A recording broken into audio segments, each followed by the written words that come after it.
So I got a Polaris 400 here. Just gonna put a new carb in. All you should need is a pliers, a 12mm, and a Phillips screwdriver. It helps a lot if you put a little bit of WD-40 on the end of the carburetor, and then it should just slide right in there. Once you get the carburetor slid in, you're just gonna wanna tighten this clamp right here with a Phillips screwdriver.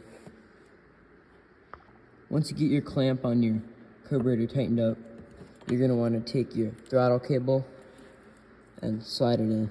It should only go on one way, there's grooves.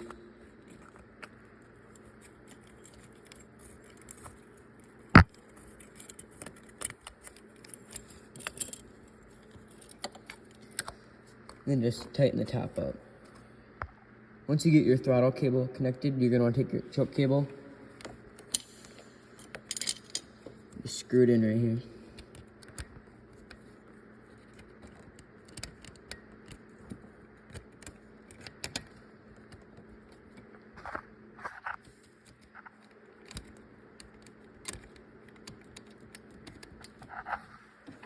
Should be a 12mm to tighten it up.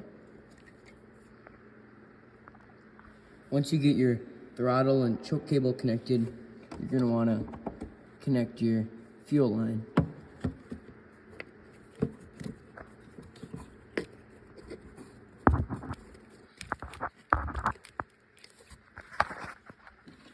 Then take your pliers,